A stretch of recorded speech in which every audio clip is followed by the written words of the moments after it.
Hello बच्चों, कैसे हैं आप सभी लोग। तो आशा करता हूँ आप सभी लोगों की पढ़ाई ठीक चल रही होगी। और आज हम लोग जो टॉपिक पढ़ रहे हैं, resonance in series LCR circuit या आरएलसी सर्किट, एलसीआर सर्किट या सीआरएल सर्किट, कुछ भी कह लीजिए, but resonance in LCR circuit हम पढ़ रहे हैं, वो भी सीरीज में से, यानी कि सीरीज से रेजोनेंस सर्किट को आज हम पढ़ रहे हैं। इससे पहले हमने जो है एलसीआर को पढ़ा था, तो आज उसी से आगे हम लोग चालू कर रहे हैं। तो रेजोनेंस को पढ़ने से पहले थोड़ा सा रेजोनेंस के बारे में जानकारी लेते हैं कि ये रेजोनेंस है क्या और रेजोनेंस में क्या क्या होता है। ठीक है, तो आप लोगों ने देखा होगा कि 11th में आपने पढ़ा होगा, जब आपने जो है ऑसिलेशंस पढ़े होंगे, तो वहाँ आपने रेजोनेंस की एक घटना पढ़ी होगी। तो आपने देखा होगा कि जैसे मान लिया जाए कोई चीज़ ऑसिलेट कर रही है, जैसे ये एक बॉब है, ये ऑसिलेट कर रहा है, ऐसे टू एंड फ्रो ऑसिलेट कर रहा है। तो कुछ समय बाद क्या होता है, ये स्टॉप हो जाता है। कुछ टाइम पीरियड होता है इसका, सब कुछ होता है, ठीक है। तो कुछ समय बाद ये स्टॉप हो जाता है, लेकिन अगर हम क्या करें, पीछे से एक फोर्स है, यानी कि इसको बोलते हैं डैम्पिंग, डैम्प्ड ऑसिलेशन बोलते हैं इसको, आप लोगों ने पढ़ा होगा। लेकिन अगर हम क्या करें कि पीछे से एक कांस्टेंट फोर्स लगाएं, ठीक है, इस पे, तो ये फोर्स्ड ऑसिलेशन कहलाता है। लेकिन एक बहुत विशेष घटना होती है इसमें। कैसे होती है, जरा समझते हैं। मान लिया जाए ये आपका दोस्त है, इस पेंडुलम में बैठा हुआ है और आप जो है यहां खड़े हैं, ठीक है। आप इसको पुश कर रहे हैं, तो आप चाहते हैं कि इसको बहुत हाई जो है एम्पलीट्यूड से जो है इसको ऑसिलेट कराएं, यानी कि उसको ऐसे टू एंड फ्रो मोशन कराएं उसको, ठीक है। तो सबसे पहले आपको समझना होगा कि इसकी अपनी नेचुरल फ्रीक्वेंसी कितनी है, यानी कि किस ढंग से ऑसिलेट कर रहा है। जैसे ही आप उसकी ऑसिलेशन को समझ जाएंगे, तो उसी फ्रीक्वेंसी का यदि आप क्या लगाएं, यहाँ पे फोर्स लगाएं, देन इसका ऑसिलेशन एकदम से बढ़ जाता है। और इस ऑसिलेशन के वक्त एक इसी घटना को हम क्या बोलते हैं, रेजोनेंस के नाम से जाना जाता है। क्यों? When the frequency of frequency of the force, ये जो आप फोर्स लगा रहे हैं, आपका दोस्त लगा रहा है, become equal to the frequency of this oscillator, इस ऑसिलेटर की फ्रीक्वेंसी के बराबर हो जाती है। In that case the system is said to be in resonance, और इस वक्त इसका एम्पलीट्यूड जो है क्रिटिकली बहुत ज्यादा क्या हो जाता है, बढ़ जाता है। इसीलिए देखा होगा आप लोगों ने कभी भी जो है, जैसे जो है ब्रिज होता है, तो ब्रिज में जो है आप लोग जब चलते हैं, तो ब्रिज भी क्या होता है, उसमें अपना एक वाइब्रेशन होता है, यानी कि वो भी हल्का हल्का ऑसिलेट कर रहा होता है, ठीक है। लेकिन अगर हम उसमें परेड करें, तो परेड करते हैं, जैसे ही हम उसमें परेड करेंगे, तो अगर परेड की वजह से जो वाइब्रेशन क्रिएट हो रही है और जो ब्रिज की वाइब्रेशन है, और वो दोनों अगर बराबर हो जाए, तो वो ब्रिज जो है रेजोनेंस की कंडीशन में आ जाएगा और ब्रिज में बहुत हैवी ऑसिलेशन होने लगेंगे, और जिससे ब्रिज टूट भी सकता है। और ऐसी घटनाएं आपने सुनी भी होंगी। जैसे जो है यूएसए में एक केस है, जब जो है मतलब जो है एक हैंगिंग ब्रिज था, तो ब्रिज अपने ही उसमें ऑसिलेट करता है अपनी नेचुरल फ्रीक्वेंसी से, लेकिन जब हवा चली तो हवा ने उसको ऑसिलेट कराया। तो जब हवा की वजह से जो ऑसिलेशन उसको मिल रहे हैं, यानी कि हवा की जो फ्रीक्वेंसी थी, वो फ्रीक्वेंसी इसके ऑसिलेशन के बराबर हो गई, तो अचानक से ब्रिज के ऑसिलेशन बहुत तेज हो गए, और जिसकी वजह से ब्रिज टूट गया। तो कहने का मतलब रेजोनेंस में क्या होता है कि एम्पलीट्यूड बढ़ जाता है उस ऑसिलेटरी ऑब्जेक्ट का, जो ऑसिलेट कर रहा होता है, जिसमें बाहर से एक्सटर्नल एक फोर्स लगाया जाता है। When the frequency of this force applied on this oscillator become equal to the natural frequency of the oscillator, then the surprising the oscillation of this pendulum become maximize हो जाता है, यानी कि maximum हो जाता है, ठीक है। And this process is called oscillation. ऐसा आप इस प्रोसेस इज कॉल्ड रेजोनेंस। इसी प्रोसेस को आपने रेजोनेंस के नाम से पढ़ा था। तो यहाँ पे भी कुछ ऐसा ही होता है, ठीक है। तो अब यहाँ ऐसा क्या हो रहा है, इस चीज को हम समझते हैं। देखिए, इतना तो हम जानते हैं कि एसी एक जो है क्या है, चेंजिंग करंट है, पीरियोडिकली अपने जो है साइकिल को बदलते रहती है और अपने मैग्नीट्यूड को रिवर्स करते रहती है पीरियोडिकली, ठीक है।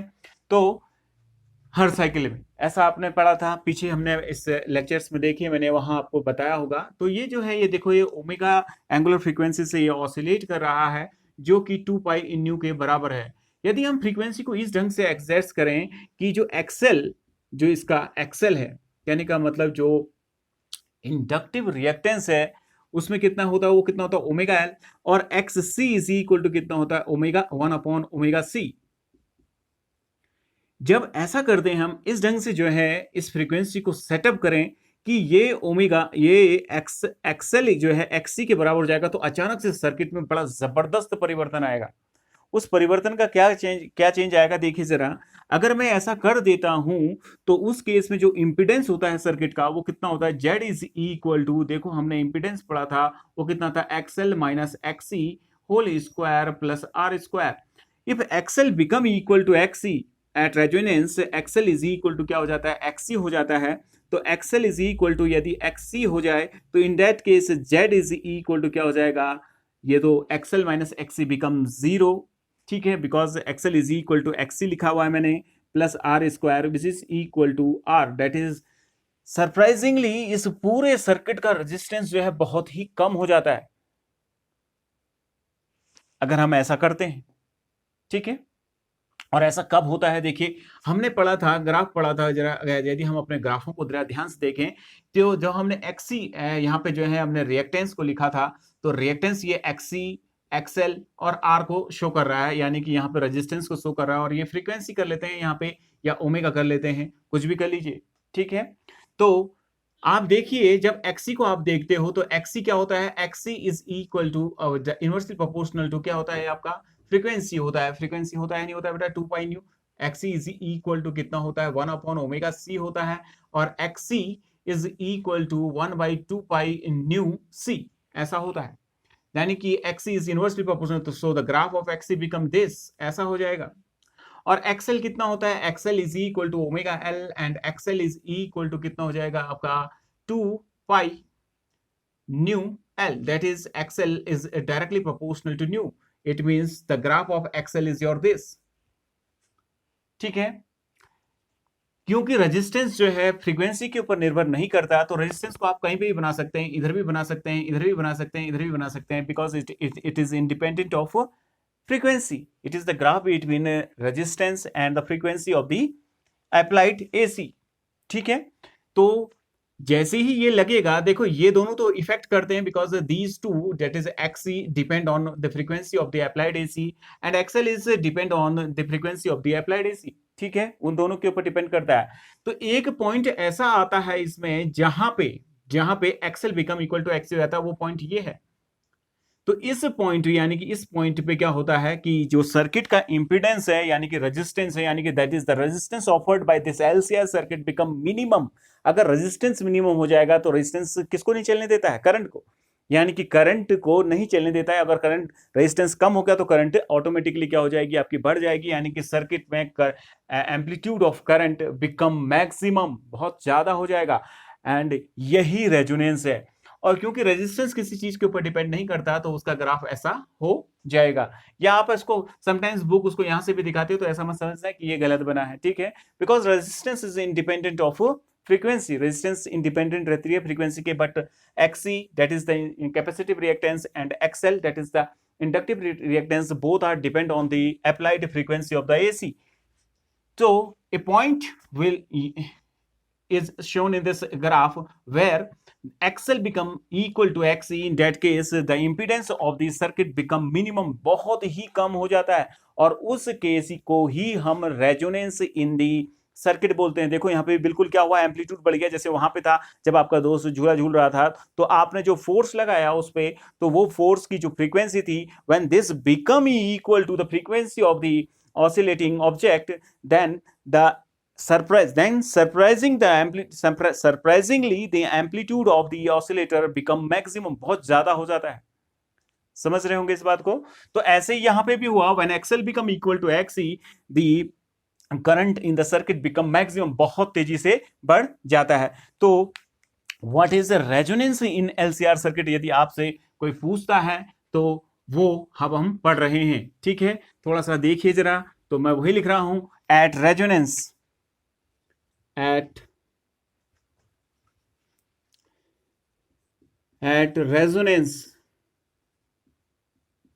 Resonance XL equal to XC। आप ऐसा भी लिख सकते हो कि पोटेंशियल, देखो XL अगर XC के बराबर हो जाएगा तो it means the potential difference across L become equal to the potential difference across C, that is EC, and this implies is XL is equal to XC, and XL equal to यदि XC होता है तो इसकी वजह से this implies is Z is equal to कितना हो जाएगा, XL minus XC become 0 plus R square, that is Z is equal to R, Z R के बराबर हो जाएगा, that is the impedance of this LCR circuit become minimum and this become equal to the R, that is the resistance of this circuit.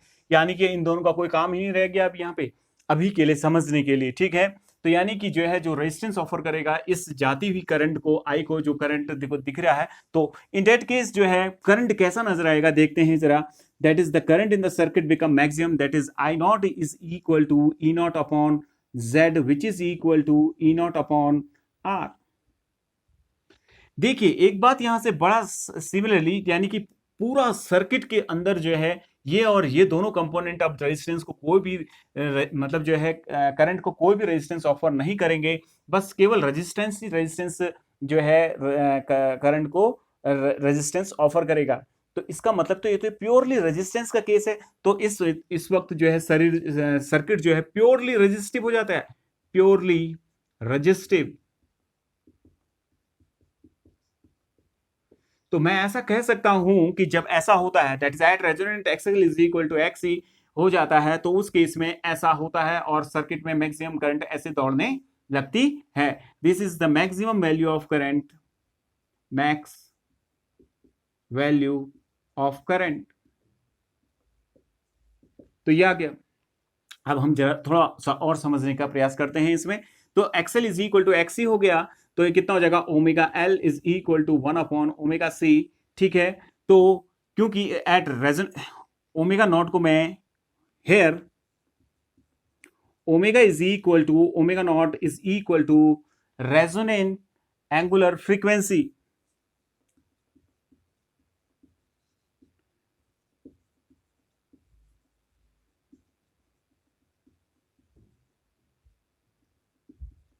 तो resonant angular frequency ये हो गई, ठीक है। तो ये रेजोनेंट एंगुलर फ्रीक्वेंसी है, तो दिस इसको देखो यहां मल्टीप्लाई कर देंगे तो कितना हो जाएगा, omega naught square is equal to 1 upon L C and omega naught is equal to 1 upon under root L C. This is the expression for resonant angular frequency, ठीक है। ये expression for resonant angular frequency है। अगर हम frequency की value को रखें तो frequency omega naught is equal to 2 pi nu naught होता है। तो इसका मतलब यहां पे भी लिख सकते हैं 2 pi nu naught is equal to 1 upon under root L C, यह आ गया। और nu naught is equal to 1 upon 2 pi under root L C. इसको हम रेजोनेंट फ्रीक्वेंसी भी बोलते हैं, फ्रीक्वेंसी और natural frequency of the circuit.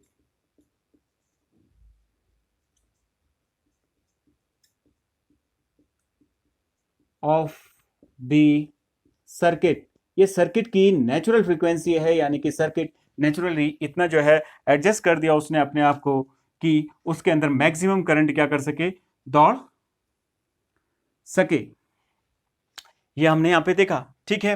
अगर हम इसमें फेज को देखना चाहें उस वक्त फेज कैसा होगा, देखिए जब प्योरली रेजिस्टिव होता है दैट इज करंट। अगर हम इसके ग्राफ को देखें, ये ग्राफ आप सभी लोग समझ गए होंगे, तो इस ग्राफ को मैं यहां से हटा रहा हूं बेटा, ठीक है। तो अगर हम एक ग्राफ को देखें, जरा ध्यान से देखते हैं उस ग्राफ को, ठीक है। देखिए जरा हमारा जो इंपीडेंस होता है, इंपीडेंस ग्राफ देखते हैं, graph between impedance and frequency को देखते हैं। देखिए जरा इंपीडेंस इज इक्वल टू कितना होता है, omega L minus 1 upon omega C whole square plus R square, that is XL minus XC whole square plus R square होता है। और इसी को अगर फ्रीक्वेंसी के टर्म में लिखना है तो यहाँ पे 2 पाई न्यू और यहाँ पे भी 2 पाई न्यू नॉट आ जाएगा, ये न्यू नॉट है और ये न्यू। अभी हम फ्रीक्वेंसी पे बात नहीं, उस वैसे रेजोनेंस में बात नहीं करें। अब रेजोनेंस में क्या होगा देखो जरा, तो ये है आपका ग्राफ बिटवीन, फिर इसके बाद मैं आपको फेज के बारे में बताऊंगा, बिटवीन जेड एंड न्यू और ओमेगा, न्यू और ओमेगा के बीच में ग्राफ है, that is Z is your impedance और उसके बीच में। तो जेड ये हो गया आपका वाई एक्सिस और ये आपका एक्स एक्सिस, या तो न्यू हो सकता है और ओमेगा हो सकता है, कुछ भी ले सकते हैं आप। तो देखिए जरा यहाँ पे एक पॉइंट डिफाइन करता हूं, माना उस सर्किट का जो है जो रेजोनेंट फ्रीक्वेंसी है वो न्यू नॉट है, जहां पे जो है करंट की वैल्यू बहुत ज्यादा बढ़ जाती है। तो इससे पहले की कंडीशन देखते हैं और इससे बाद की कंडीशन देखते हैं जरा। इससे पहले क्या रहा होगा, ये न्यू नॉट अगर मैं यहाँ पे रखता हूं, देखो यहाँ पे ये 2 पाई न्यू है। तो न्यू नॉट से पहले यानी कि फ्रीक्वेंसी कम है, तो फ्रीक्वेंसी कम है तो एक्सी बढ़ जाएगा, बिकॉज एक्सी क्या होता है, देखो जरा यहाँ पे XC is equal to 1 upon 2 pi nu c and XL is equal to 1 upon 2 pi 2 pi nu L. Nu is your frequency of the AC। ठीक है, अब ध्यान से सुना जरा। जैसे ही न्यू जो है कम होगा, जैसे न्यू नॉट से यानी कि रेजोनेंट फ्रीक्वेंसी से कम है, तो XC बढ़ जाएगा, XL कम हो जाएगा, यानी कि ये कम, ये इसका डिफरेंस बढ़ जाएगा। बिकॉज अगर ये कम हो जाए और ये बढ़ जाए तो इसका डिफरेंस ज्यादा हो जाएगा, और डिफरेंस ज्यादा हो जाएगा तो स्क्वायर यानी कि Z की वैल्यू बढ़ जाएगी। यानी कि उस वक्त, यानी कि जब जो है ये मान लिया जाए यहां पे पहुंच जाते हैं हम, जब न्यू जो है 0 हो तो ये इंफिनिटी होगा और ये 0 होगा, तो उस केस में यहां से कहीं ग्राफ स्टार्ट होगा, यानी कि उस वक्त आपको इंपिडेंस मैक्सिमम प्राप्त होगा। ठीक है, लेकिन अगर हम जो है एक्सेल को बढ़ा देते हैं, मतलब जो है न्यू को बढ़ाते हैं, देखो यहां से न्यू को यहां की साइड बढ़ाते हैं, देखो जब मैंने फ्रीक्वेंसी को कम किया था तो इंपीडेंस बढ़ जा रहा है एक्सी की वजह से। अब मैं जो है फ्रीक्वेंसी को रेजोनेंट फ्रीक्वेंसी से ज्यादा बढ़ा रहा हूं, यानी कि यहां की साइड देख रहा हूं, ये न्यू नॉट है तो यहां से यहां देख रहा हूं, new naught is your resonant frequency, that is the natural frequency of the circuit. अगर मैं इधर की साइड बढ़ता हूं तो एल बढ़ेगा, because XL is directly proportional to new.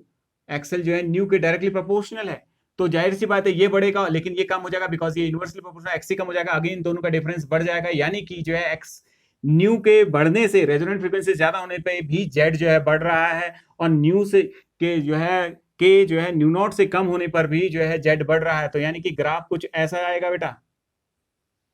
ठीक है, तो आपको यहां पे क्या मिल रहा है, इस जगह पे जरा ध्यान से देखिए, इस पर्टिकुलर जगह पे जरा ध्यान से देखिए। अगर हम इसको जरा ध्यान से देखें तो यहां पे जो है आपको एक रेजोनेंस फ्रीक्वेंसी के समय यहाँ पे सबसे कम जो है आपको जेड मिल रहा है, तो वो जेड किसके बराबर है, आर के बराबर है, जो कि हमने यहाँ पे निकाला था। इस वक्त सर्किट क्या हो जाता है, प्योरली रेजिस्टिव हो जाता है। ऐसा कुछ हमें यहाँ पे पता चला।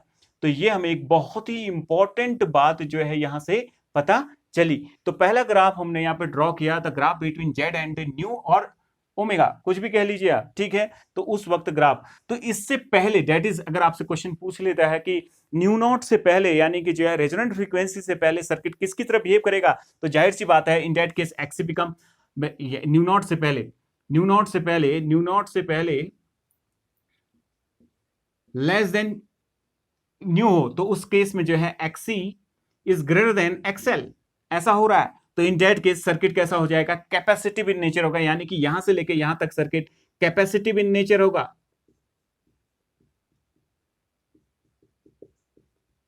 लेकिन जैसे ही न्यूज जो है आपका न्यू इज ग्रेटर देन, ये पहला केस है, ये सेकंड केस है, nu is greater than nu naught, in that case XL is greater than XC, तो बढ़ जा रहा है।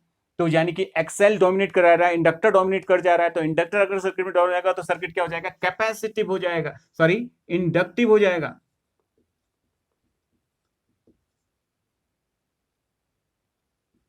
तो हमें पता क्या चला, यानी कि रेजोनेंट फ्रीक्वेंसी से फ्रीक्वेंसी अगर कम हो सर्किट में तो उस वक्त जो है सर्किट कैपेसिटिव की तरह बिहेव करता है, उसके बाद जो है इंडक्टिव की, मैं पहले भी बता चुका हूं, और अभी जो है पहले वाले लेक्चर्स में मैं इसके बारे में डिस्कस कर चुका हूं। अब देखिए यहां पे जब पहुंचते हैं, जब जो है when the frequency become equal to the resonant frequency, ठीक है, फ्रीक्वेंसी के बराबर रहता है, in that case that is the XL become XC, जब एक्सएल जो है एक्सी के बराबर हो जाता है इस फ्रीक्वेंसी पे, उस वक्त सर्किट का इंपीडेंस जो है बहुत ही कम हो जाता है। देखो इससे कम, इससे नीचे नहीं आ सकता अगर आप, तो यहाँ पे, और वो जेड किसके बराबर हो जाता है, आर के बराबर हो जाता है, और सर्किट पूरा का पूरा रेजिस्टिव हो जाता है। तो ये तीन केस हैं, जब nu is equal to nu naught, तो उस केस में जेड इज इक्वल टू कितना है, R, and the circuit has minimum resistance. तो ये हमने कुछ यहाँ से जानकारी ली।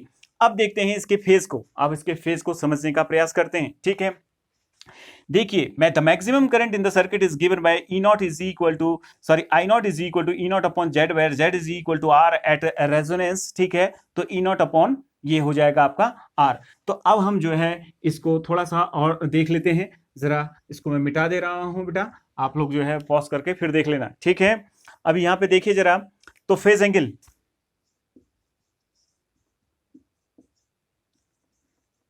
एट रेजोनेंस के समय फेज एंगल कैसा नजर आता है? तो हम सभी लोग जानते हैं tan phi is equal to होता है XL minus XC upon R, यह हमने पढ़ा था। तो एक्सएल कितना होता है? Omega L, that is omega L minus 1 upon omega C upon कितना हो जाएगा? आर। ठीक है, at resonance XL become equal to XC, XL XC के बराबर हो जाता है। तो ये कितना हो जाएगा यहां पे? That is XL minus XC upon R. At resonance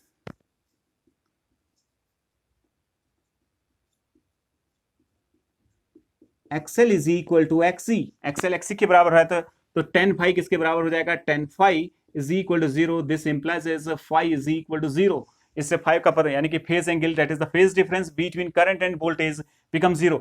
ये तो प्योरली रेजिस्टिव के केस था। कायदे में हम यहीं पे समझ सकते थे कि जब प्योरली रेजिस्टिव होता है तो current and voltage both are in the same phase, यानी कि एक ही फेज में होते हैं। यानी कि अभी हमें इसमें आगे लिख सकता हूं करंट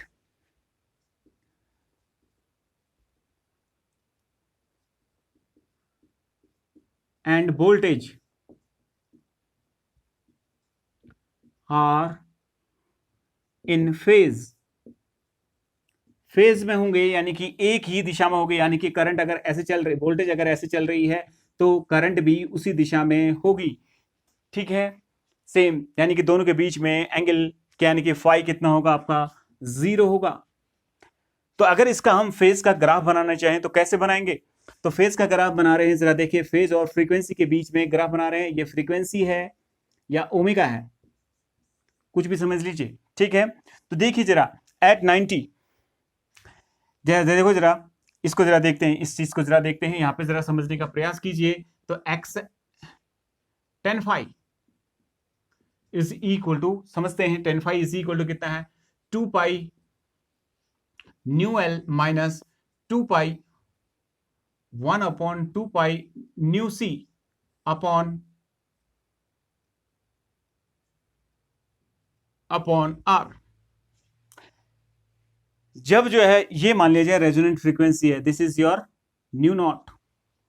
न्यू नॉट पे क्या हो रहा है? ये आपका फेज एंगल दिखा रहा है, फाई को दिखा रहा है, ये फाई को शो कर रहा है, ये वाई एक्सिस। ठीक है, तो जब एंगल जो है आपका 0, मतलब जो है क्या हो जा रहा है? देखिए, फ्रीक्वेंसी 0 हो जाए, फ्रीक्वेंसी 0 हो जाएगी तो दिस बिकम 0, यानी कि एक्सएल बिकम 0। अब न्यू इज इक्वल टू 0 हो जाए तो एक्सएल इज इक्वल टू 0 हो जाएगा, but XC is equal to infinity हो जाएगा, बिकॉज ये 1 अपॉन 2 पाई न्यू सी है, एक्सी 1 अपॉन 2 पाई न्यू सी है, तो 1 अपॉन 0 इज इन्फिनिटी, यानी कि tan phi is equal to infinity, this equal to 10 is equal to 90 degree.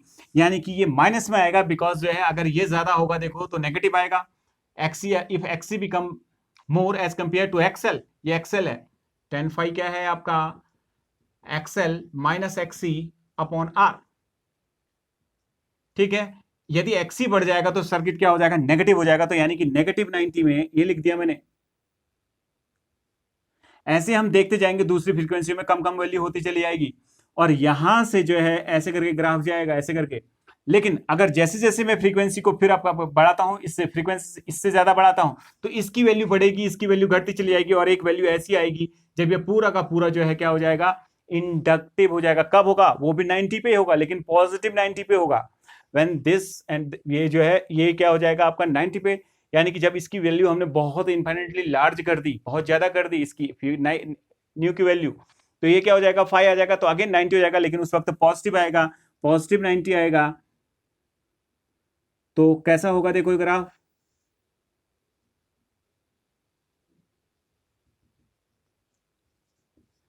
तो यहां कैसा सर्किट है? देखो यहां पे कैसा सर्किट है, और यहां पे क्या है? कैपेसिटिव।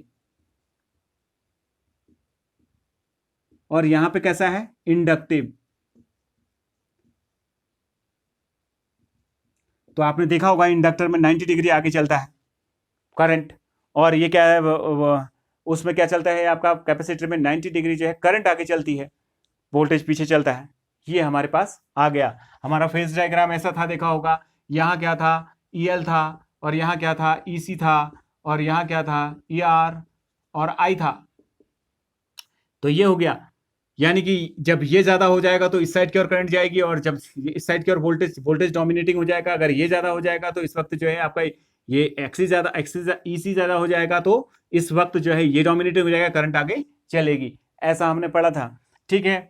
लेकिन एक केस इसमें ऐसा आएगा जब जो है एक्सएल बिकम एक्ससी हो जाएगा, तो उस केस में जो है करंट जो है तो फेज एंगल कितना हो जाएगा, जीरो हो जाएगा। देखो जीरो पे, ये जीरो पे, ये फेज को दिखा रहा है, देखो जीरो है, तो वैसा ही यहाँ पे हो रहा है। देखो ये बात समझ में आ रही होगी सभी को। तो जनरली ये ग्राफ जो है आपके एनसीईआरटी में थोड़ा सा पूछा जाता है, मैंने जस्ट जो है इसलिए बता दिया कि थोड़ा एक्स्ट्रा जानकारी होगी तो बेटर रहेगा, ठीक है, इसलिए मैंने जस्ट इस ग्राफ को यहाँ पे ड्रॉ कर दिया। तो अभी तक हम क्या पढ़ चुके हैं कि रेजोनेंस क्या होता है। रेजोनेंस के वक्त जो है सर्किट का इंपीडेंस बहुत कम हो जाता है, that is in that case XL become equal to XC हो जाता है। तो कोई बोल रहा था यार रेजिस्टेंस को जीरो कर दो, हम रेजिस्टेंस को जीरो नहीं कर सकते बेटा, कुछ ना कुछ तो रेजिस्टेंस होता ही है, इसलिए हम उसके साथ तो कोई छेड़छाड़ नहीं कर सकते। तो हम ज्यादा से ज्यादा क्या कर सकते हैं, इन दोनों को इस ढंग से चेंज कर सकते हैं कि इनकी वैल्यू जो है एक्सएल एक्ससी के बराबर हो जाए। तो जब ये एक्सएल एक्ससी के बराबर हो जाएगा तो ये जो है अपने आप को कैंसिल आउट कर देगा, तो सिर्फ आर बचेगा। तो अगर रेजिस्टेंस सर्किट का कम हो जाएगा तो यानी कि इंपेडेंस बहुत कम हो गया सर्किट का, तो उस केस में जो है आपका एम्पलीट्यूड ऑफ करंट जो है बहुत ज्यादा बढ़ जाएगा।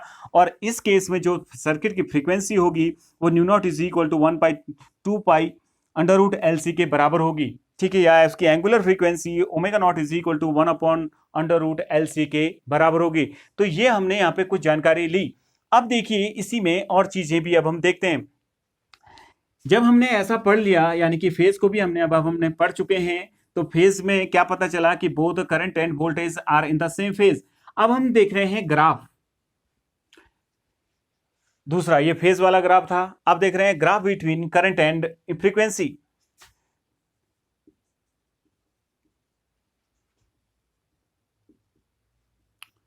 Between current and frequency और ओमेगा भी किसी के साथ भी बना हुआ वही ग्राफ आएगा। देखते हैं अब जरा इसको समझने का प्रयास करते हैं जरा, ठीक है। ये आपका फ्रीक्वेंसी को दिखा रहा है या ओमेगा को दिखा रहा है, ठीक है, ओमेगा को दिखा रहा है वो एक्स एक्सिस, और ये आपका करंट की शो कर रहा है, ये करंट को शो कर रहा है, ठीक है।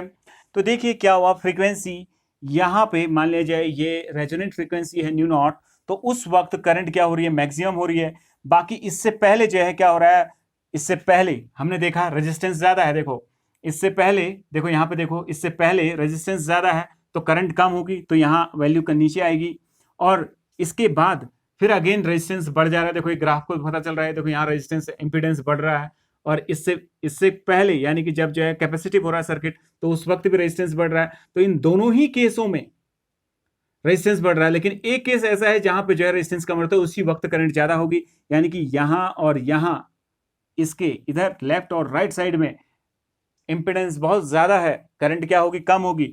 लेकिन जैसे जैसे हम इस साइड की ओर बढ़ेंगे तो वो करंट क्या होगी, बढ़ती जाएगी, ये बढ़ती चली गई, ठीक है,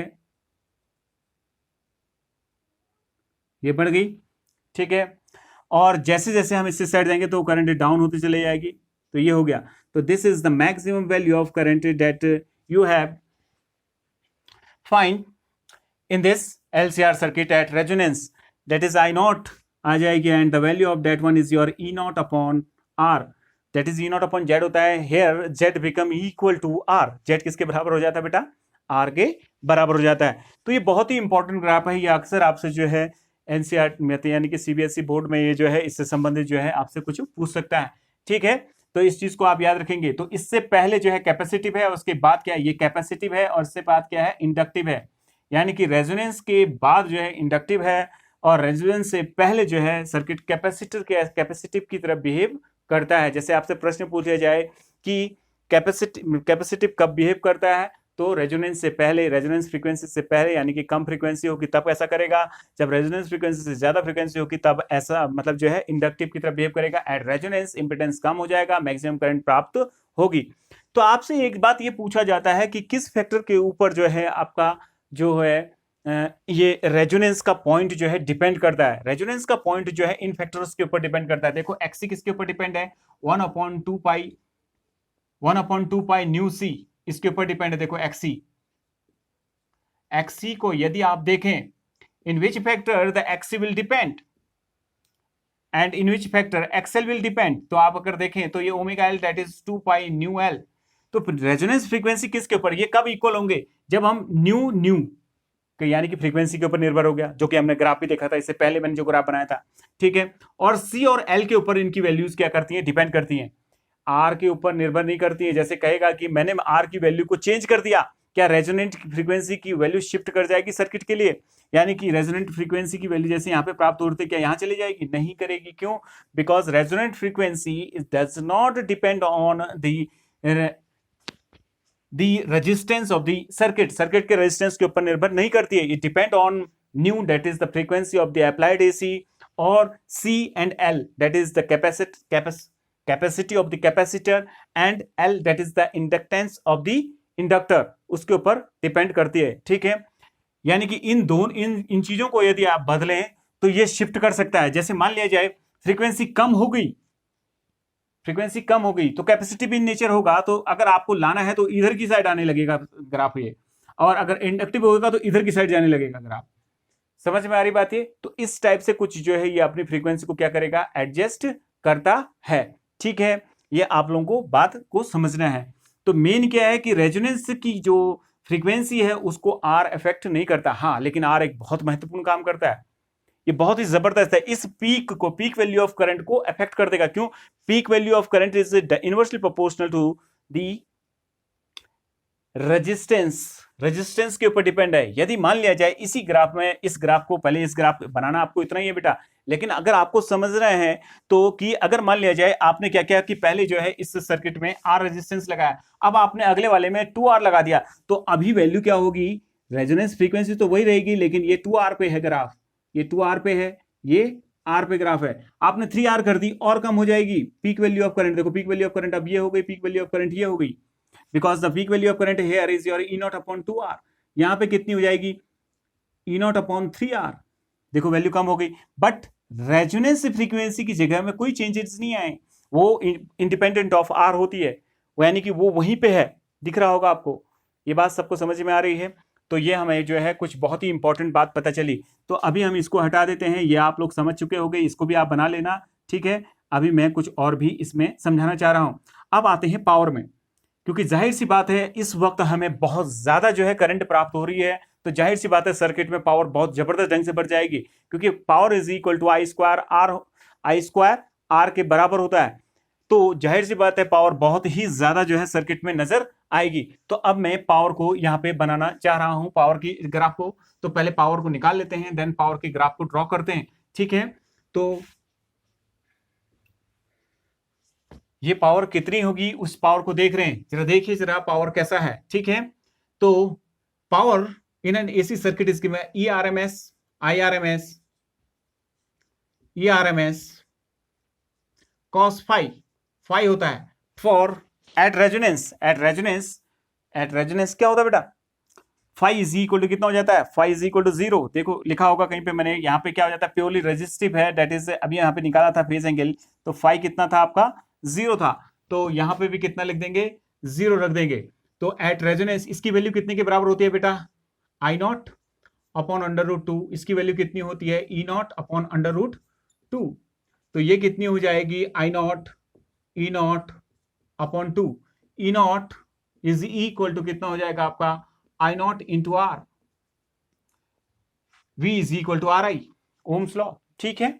तो अगर इसको यहां पे रखते हैं तो उस वक्त पावर क्या हो जाएगी, मैक्सिमम हो जाएगी। देखो ये आपको नजर आ रहा होगा, पावर मैक्सिमम हो गई, यानी कि सर्किट में पावर डिसिपेशन बहुत ज्यादा बढ़ जाएगा, यानी कि इस अक्रॉस द रजिस्टर पावर जो है बहुत ज्यादा तेजी से जो है बल्ब ग्लो करने में लगेगा।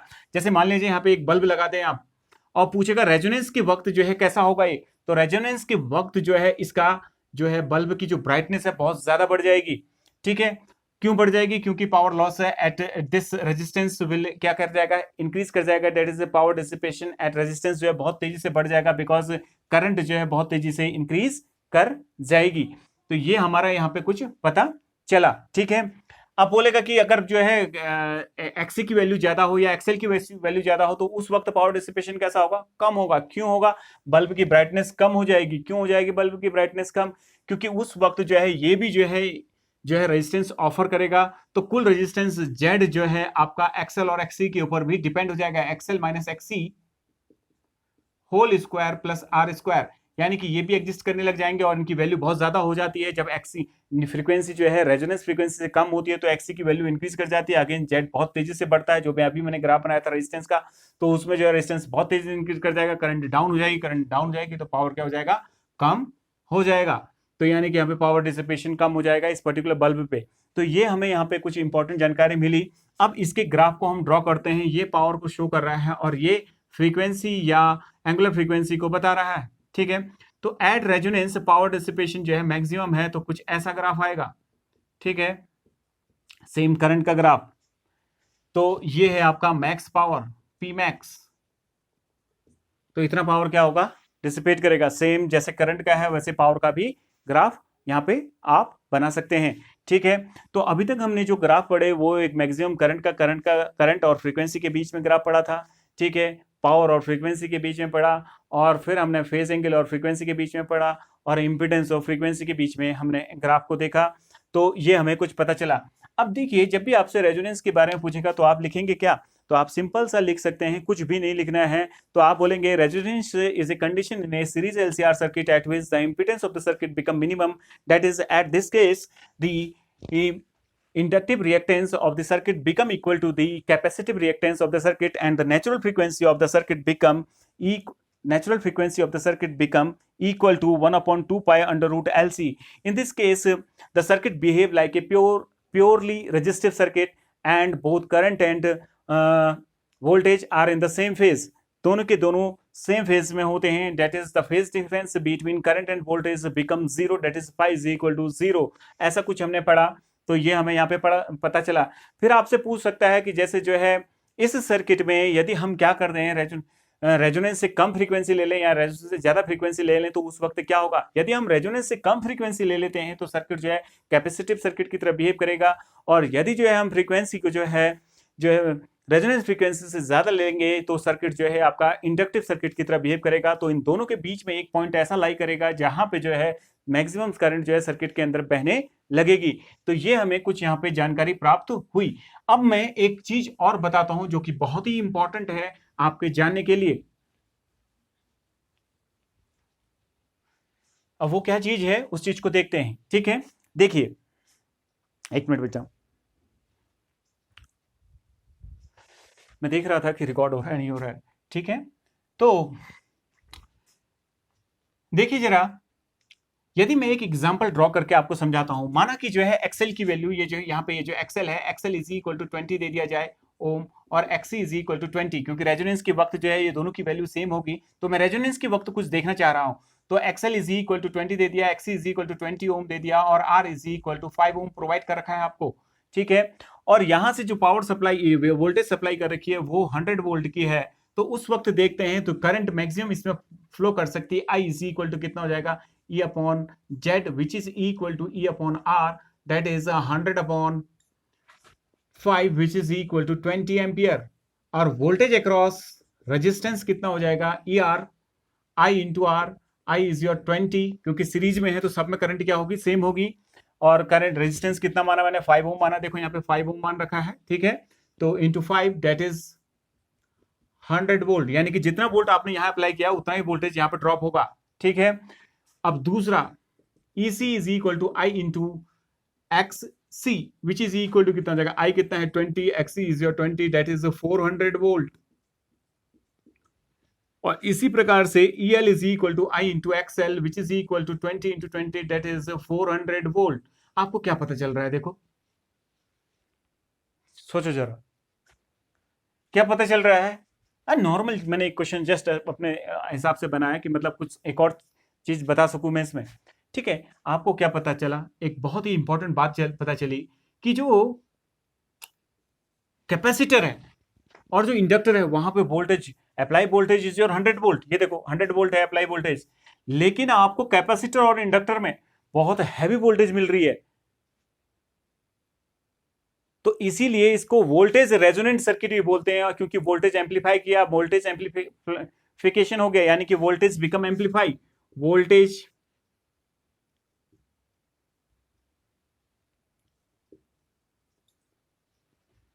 become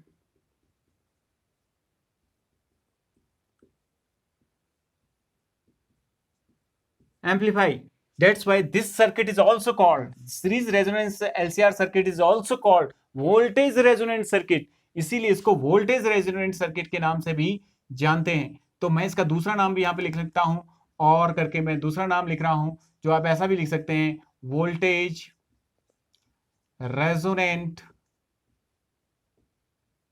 circuit. क्यों लिखा मैंने ऐसा नाम, आपको समझ में आ रहा होगा, because at resonance the voltage across L and C become amplify कर जाता है, बढ़ जाता है, अप्लाई वोल्टेज से बहुत ज्यादा हो जाता है। और यही क्वालिटी इसको जो है एक रिसीवर के रूप में बताती है, रिसीवर के रूप में जो है बनाती है।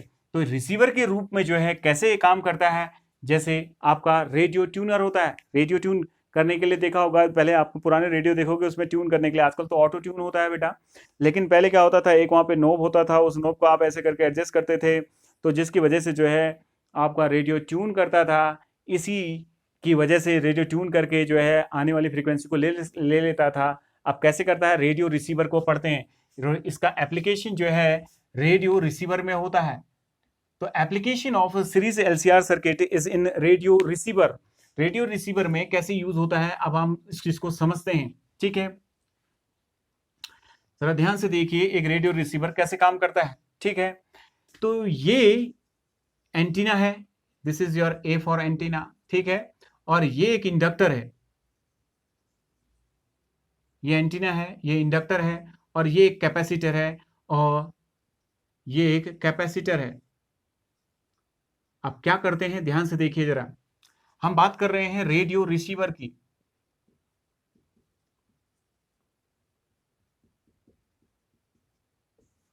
तो रेडियो रिसीवर क्या होता है उस चीज के बारे में देख रहे हैं, ठीक है। तो एक रेडियो रिसीवर कैसे काम करता है, ये जो है आपका सी को हम चेंज कर रहे हैं। हम देखिए एक्सएल इज इक्वल टू कितना होता है आपका ओमेगा एल, और एक्सी इज इक्वल टू कितना होता है omega C, sorry 1 omega C. ये एल है और ये सी है, यहां से सिग्नल आ रहा है, यहां से सिग्नल मान लिया जाए अलग अलग फ्रीक्वेंसी के आ रहे हैं, ठीक है। जैसे 98.3 जैसे रेडियो मिर्ची हो गया, जैसे 92.7 मेगाहर्ट्ज फ्रीक्वेंसी के दो रेडियोस के जो हैं सिग्नल आ रहे हैं इधर से, ऐसे हजारों सिग्नल्स होंगे इधर पे, ठीक है। मेगा हर्ट्ज दो सिग्नल्स आए मान लीजिए, और ऐसे और भी सिग्नल यहाँ पे हैं। अब आप क्या कर रहे हैं, इसकी फ्रीक्वेंसी को चेंज कर रहे हैं, इसकी फ्रीक्वेंसी चेंज कर रहे हैं। तो एक्सएल और एक्सी को ये जो है एक वेरिएबल कैपेसिटर है, कैपेसिटी को चेंज करेंगे तो एक्सी की वैल्यू को क्या करेंगे, चेंज करेंगे। एक्स सी की वैल्यू को क्यों चेंज करेंगे, बिकॉज इसको अगर मैं यहाँ पे एक ट्यूनर होगा ऐसे करके नॉब को ऐसे ऐसे करूंगा, तो ये एक वेरिएबल कैपेसिटर है जिससे इसकी कैपेसिटी चेंज होगी, कैपेसिटी चेंज होगी, सी चेंज होगा तो एक्सी चेंज होगा, और एक समय ऐसा आएगा कि एक्सी इज इक्वल टू क्या हो जाएगा, एक्सएल हो जाएगा। इसकी कुछ वैल्यू होगी, तो कांस्टेंट है, XC is equal to XL हो जाएगा। तो अचानक से इस सर्किट में बहुत हैवी करंट जो है क्या करने लगेगा, चलने लगेगा, और वोल्टेज क्या हो जाएगा, एम्पलीफाई हो जाएगा यहाँ पे और यहाँ पे, वोल्टेज एम्पलीफाई कर जाएगा। अब वो कब होगा, ध्यान से सुनिए। मान लिया जाए मैंने इसको जो है इस ढंग से एडजस्ट किया कि इसकी जो फ्रीक्वेंसी है, इसकी नेचुरल फ्रीक्वेंसी हो गई 98.3 मेगाहर्ट्ज हो गई, इसको ऐसे एडजस्ट किया ये, और ये इसके बराबर हो गया, ये यहां से आने वाली फ्रीक्वेंसी के बराबर हो गया। तो देखो जरा, अगर क्योंकि यहां पे जो फ्रीक्वेंसी होगी वही फ्रीक्वेंसी यहां पे भी प्राप्त होगी, ध्यान से सुनो, क्योंकि ये क्या है, दो कॉइल्स हैं, यहां पे एक इलेक्ट्रोमैग्नेटिक वेव जैसी जैसी यहां पे आएगी तो यहां पे जो है क्या करेगी, इंडक्शन करेगी। वो इंडक्शन की वजह से यहां पे की भी फ्रीक्वेंसी कितनी हो जाएगी, 98.3। अब यहां की भी कितनी हो जाएगी, 98.2, क्योंकि जितना फ्लक्स यहां से आएगा उतना फ्लक्स यहां इंड्यूस होगा तो यहां आ जाएगा। अगर मैंने इसको एडजस्ट करके 98.3 में कर दिया तो यानी कि इसकी फ्रीक्वेंसी बिकम इक्वल टू ये इन दोनों की फ्रीक्वेंसी, यानी कि इसकी फ्रीक्वेंसी बिकम इसके हो जाएगी। तो अचानक से इस फ्रीक्वेंसी का एम्पलीट्यूड क्या कर जाएगा, इंक्रीज कर जाएगा।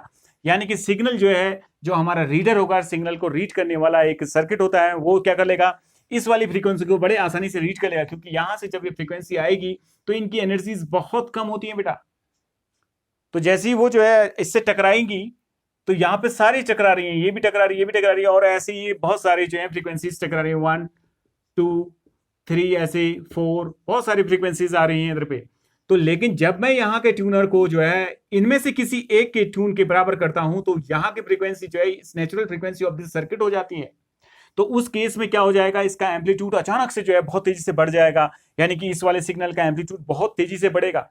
ऐसा ही तो होता था जब आप अपने बच्चे को, दोस्त को जो है ऐसे करके झुला रहे थे, तो जब आप झुला रहे थे तो वो एक पर्टिकुलर नेचुरल फ्रीक्वेंसी से झूल रहा था, लेकिन वो उसके झूलने का एम्पलीट्यूड कब बढ़ जा रहा था, जब आप जो फोर्स लगा रहे थे, ये जो बाहर वाला है, ये बाहर वाला आप हैं और इसकी फ्रीक्वेंसी एक है, ये आपने उसमें झूल रहा है, इसकी वजह से जब इसकी फ्रीक्वेंसी इसमें से किसी एक के बराबर हो जाएगी तो उस वक्त यहाँ बहुत तेजी से जो है सिग्नल मेथड जो है एम्पलीफाई कर जाएगा, क्योंकि ये वोल्टेज एम्पलीफाइंग सर्किट है।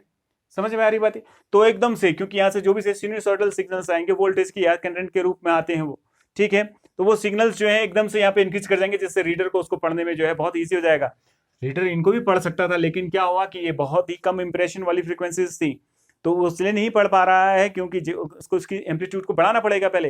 तो एम्पलीट्यूड को बढ़ाने के लिए हमने क्या किया, बड़ी चालाकी कर दी। हमने क्या चालाकी करी, इसके रेजोनेंस की जो इफेक्ट को जो है हमने काम में ले लिया। तो हुआ क्या कि जैसे ही इसके ट्यूनर को हमने जो है इसकी इनमें से किसी एक को एक की फ्रीक्वेंसी के बराबर कर दिया, तो यहाँ पे एकदम से उस पर्टिकुलर सिग्नल का जो है एम्पलीट्यूड क्या कर गया, इंक्रीज कर गया। और अगर जाहिर सी बात है, अगर उसका एम्पलीट्यूड इंक्रीज करेगा तो जो हमारा रीडर है, जो रेडियो के अंदर मौजूद है, वो इजीली उस सिग्नल को रीड कर लेगा और उसी को जो है आपको सुना देगा, जो भी वो प्रोग्राम टेलीकास्ट हो रहा है। बाकी के सारे फ्रीक्वेंसीज क्या हो जाएंगी, इन्फीरियर हो जाएंगी, कम हो जाएंगी, मतलब वो रीड नहीं हो पाएंगी। तो इस वजह से हमें वो सिग्नल बड़ी आसानी से प्राप्त होगा और हम उसको आसानी से क्या कर सकते हैं, सुन सकते हैं उस सिग्नल से संबंधित बात। तो series resonance LCR circuit is used as a radio receiver के रूप में क्या होता है, ये यूज होता है। इसे वोल्टेज रेजोनेंस सर्किट के नाम से भी जाना जाता है। किसी भी सर्किट की नेचुरल फ्रीक्वेंसी इतनी होती है, जो अभी मैंने बताई कि कैसे हम एडजस्ट करते हैं, इसकी वजह से एडजस्ट करते हैं, ठीक है। तो ये हमें यहाँ पे पता चल गया। अब जब हम रेडियो रिसीवर बना देंगे तो जाहिर सी बात है रेडियो की अपनी एक क्वालिटी होगी। कैसे? देखा होगा कुछ रेडियोस जो हैं, बहुत पुराने रेडियो अगर आप देखें, अपने दादाजी से पूछें या किसी से पूछें, तो पुराने रेडियो जो होते थे उनकी जो है क्वालिटी बहुत अच्छी नहीं होती थी। वो बहुत अच्छे जो है सिग्नल्स को पकड़ जाते, एक साथ दो प्रोग्राम के को मैच कर देते थे, और जिसकी वजह से हमें सुनने में बड़ी परेशानी हो जाती थी उस पर्टिकुलर प्रोग्राम को, यानी कि उसमें नॉइज भी आ जाता था। तो आज रेडियो की जो क्वालिटी बढ़ने का मुख्य कारण क्या है, क्योंकि हमने बहुत ज़्यादा एडवांस में जो है इसमें काम कर लिया है कि कैसे एक रिसीवर को और बेहतर बनाया जाए। तो इसके लिए हमें एक चीज़ पढ़नी पड़ती है जिसको बोलते हैं क्वालिटी फैक्टर और क्यू फैक्टर। क्यू फैक्टर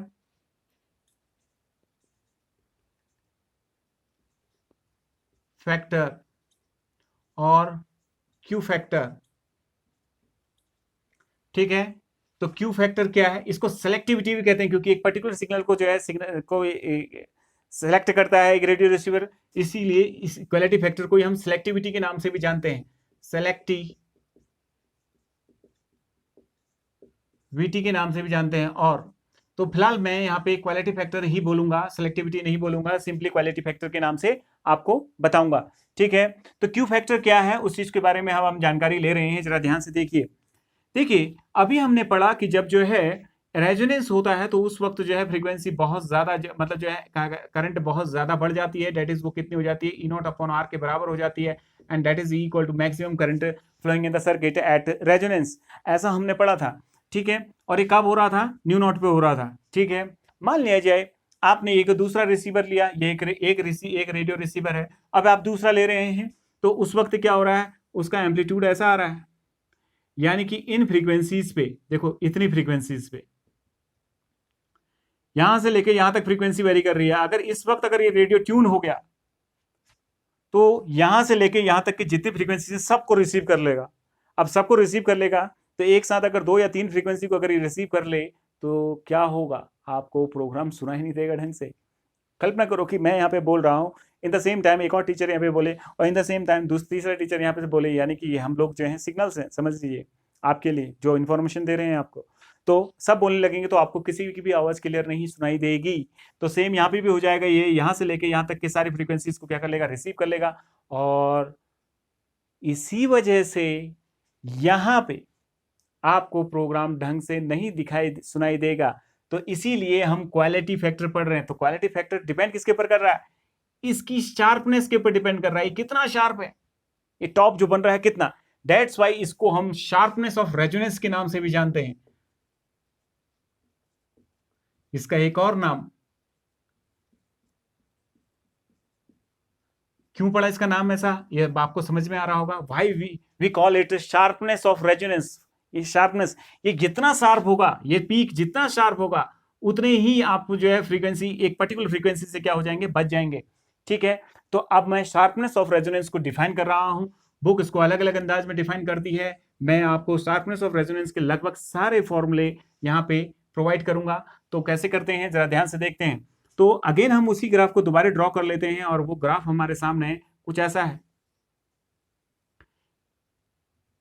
ये एक शार्प ग्राफ मैंने जानबूझ के बनाया, ये फ्रीक्वेंसी है। ठीक है,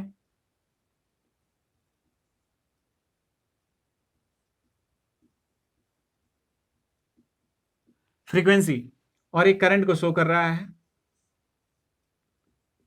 ये कितना है, current I is equal to I naught is equal to E naught upon R. ये करंट हो गया। देखिए एक पीक पे है, ये जितना ज्यादा पीक होगा, यानी कि जितना शार्प पॉइंटेड होगा, उतना ही अच्छी जो है रेडियो की क्वालिटी होगी। तो मुझे कैसे पता चले कि ये पीक जो है शार्प है। जैसे मान लीजिए आप एक पहाड़ी पे चढ़े हुए हैं और आपको पता करना है कि ये पहाड़ी बहुत ही शार्प है। जैसे मान लीजिए मैं इस पहाड़ी पे चढ़ा हूं,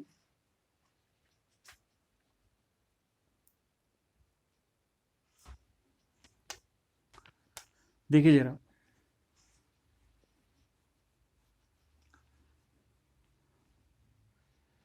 शार्पनेस ऑफ रेजोनेंस या क्वालिटी फैक्टर हम देख रहे हैं। ध्यान से देखिए, मैं इस पहाड़ी पे चढ़ा हूं और एक ये वाली पहाड़ी है, ये पठार टाइप का कुछ है। ठीक है, तो ये कैसा है, जब मैं अपने से इधर जाके देखूं या इधर जाके देखूं, तो अगर मैं बहुत तेजी से नीचे गिर रहा हूं तो इट मीन्स वो चीज बहुत शार्प है। जैसे मैं यहाँ पे खड़ा हो जाऊं, मान लीजिए यहाँ पे आपको हमने खड़ा कर दिया है। ठीक है, या आप खड़े हैं, तो आपको शार्पनेस का एकदम से एहसास होगा, क्योंकि जैसे आप इधर की ओर बढ़ेंगे तो एकदम से नीचे गिरेंगे, एकदम से नीचे गिरेंगे। तो जितनी तेजी से जो है ये अपनी रेजोनेंट फ्रीक्वेंसी से नीचे गिरेगी value, that will give the sense of sharpness of the resonance। समझ में आ रही बात ये। तो sharpness of resonance कैसे मेजर करते हैं, that the rapidity by which, the rapidity with which, जिससे with which current from falls from its peak value से क्या करे, fall करे from its resonance value, that will give the sense of sharpness of the resonance। That is, मैं फिर बोल रहा हूं, इसको आप नोट करें, the rapidity with which the current fall करे, कहां से, अपने रेजोनेंट वैल्यू से। ठीक है ना, अपने रेजोनेंट वैल्यू से, that will give the sense of sharpness of resonance। जितनी तेजी से ये जो है अपनी पीक वैल्यू से नीचे गिरेगा, तो वो उसकी शार्पनेस को बताएगा। ठीक है, तो हम जब इसकी मेजरमेंट करते हैं तो हाफ पावर तक आते हैं। हाफ पावर तक क्यों आते हैं, क्योंकि आधी पावर के बाद जो है चीजों को जो है कैलकुलेट करना, मेजर करना जो है एक रीडर को पढ़ने में थोड़ा परेशानी होती है। तो हाफ पावर के बाद ऐसा देखा गया, तो हम हाफ पावर तक जो है इसकी फ्रीक्वेंसी को लाते हैं, तो इसकी जो है वैल्यू को लाते हैं। तो ये हाफ पावर फ्रीक्वेंसीज ये है। अब मैं इसकी वैल्यू को बता रहा हूं, तो कितनी होती है, ये क्या है, यहाँ पे ओमेगा, ये ओमेगा 1, ये ओमेगा नॉट भी लिख सकता हूँ बेटा मैं यहाँ पे। ठीक है, न्यू नॉट भी लिख सकता हूँ, ये न्यू 1 भी लिख सकता हूँ, और ये न्यू 2 भी लिख सकता हूँ। ठीक है, ये ओमेगा 2 है। ठीक है, ऐसा भी लिख सकता हूँ मैं। अभी ओमेगा ऐसा समझा रहा हूँ, ये फ्रीक्वेंसी है, एंगुलर फ्रीक्वेंसी। तो ये हाफ पावर फ्रीक्वेंसी भी एक मेजर करने के लिए हमने यहाँ पे हाफ पावर, यहाँ पे क्या है, हाफ पावर फ्रीक्वेंसी है। यहाँ पे power these omega 1 and omega 2 are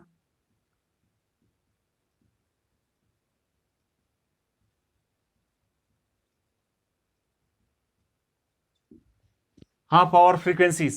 यहां पे पावर जो है आधी हो जाती है, और इस वक्त जो करंट होती है सर्किट में, I naught is equal to E naught upon under root 2 R के बराबर होती है। इसको अगर वैल्यू रखोगे तो पावर आधी हो जाएगी बेटा। पावर जो है, जो मैक्सिमम पावर हमने निकाली थी, मैक्सिमम मैक्स हमने निकाली थी, वो कितनी थी आपकी, देखो जरा, आई नॉट आर अपॉन 2 थी। तो इसकी भी आधी हो जाएगी अगर हम इसको रखेंगे इस पे, आई नॉट स्क्वायर। ठीक है, तो अगर रख के देखोगे तो आपको ऐसे नहीं, इसी को अगर हम इसमें चेंज करना चाहें, देखो कैसा नजर आएगा। देखो मैक्स ही निकाल रहा हूं अभी मैं, देखो जरा ध्यान से, मैक्स इज इक्वल टू कितना होगा, ध्यान से देखना। अगर मैं इसको वोल्टेज के सेंस में लिखना चाहूँ तो voltage square upon R square आएगा, तो एक आर कैंसिल हो जाएगा अपॉन 2, ऐसा है ये मैक्स। ठीक है, अगर सोचो जरा, ये जो है आपका ये पर्टिकुलर चीज ई नॉट के सेंस में लिखना चाहिए इधर पे, या आई नॉट के सेंस में लिखना चाहिए। देखो आई नॉट के सेंस में अगर यहाँ पे लिखता हूं तो ई नॉट अपॉन, ये ई नॉट के यहाँ पे लिखते हैं, जरा देखो जरा कैसा नजर आएगा। अगर इसी को यहाँ पावर फ्रीक्वेंसी है तो पावर निकालता हूं, तो इसको देखना जरा यहाँ पे कैसे लिखता हूं, तो कितना हो जाएगा, आई नॉट की वैल्यू कितनी है, ई नॉट स्क्वायर अपॉन 2 आ गया, आर स्क्वायर ये हो गया, क्लियर है, इंटू आर। तो दिस और ये 2 तो ऑलरेडी था इसके पास, देखो पावर कितनी होगी, देखो E naught square upon R upon कितना हो जाएगा 2, ये 2 ये क्या है, मैक्स की है, तो 1/2 पी मैक्स। दिख रहा है आपको, इसलिए उस वक्त सर्किट का रेजिस्टेंस कितना है, इतना है। देखो यहाँ पे मैं प्रूव करके दिखा दिया आपको, ठीक है। तो ये आ गया, ये अंडर रूट का 2 हट जाएगा, रूट हट जाएगा 2 का, क्योंकि स्क्वायर में है, तो आपको ये समझ में आ गया होगा। तो यहाँ पावर फ्रीक्वेंसीज हैं, ठीक है। लेकिन आप लोग जो है कि ये वाली डेफिनेशन पसंद नहीं करते हैं, शार्पनेस ऑफ रेजोनेंस की ये वाली डेफिनेशन पसंद करते हैं, the rapidity with which current falls from its resonant value will give the sense of sharpness of resonance।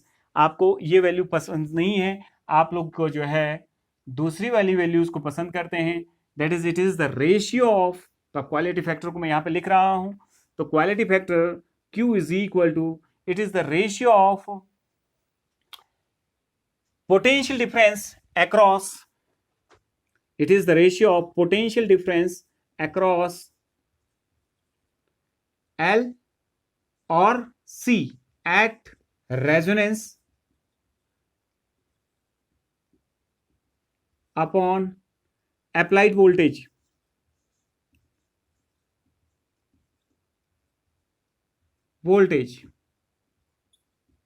ये वाली पसंद है, और जिसको मैं बोल रहा हूं उसमें ऐसा होता है डिफाइन, ठीक है।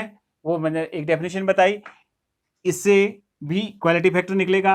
अब क्वालिटी फैक्टर का दूसरा फॉर्मूला देखिए, Q is equal to resonant frequency से हाफ वैल्यू ये इसके बीच में आ जाए, तो यानी कि कितना होता है, ω0 upon ω2 minus ω1।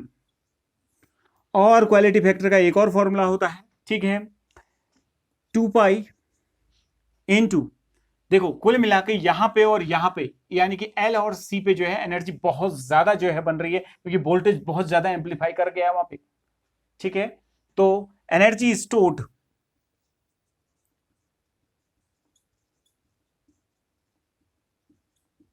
Eight L and C at resonance upon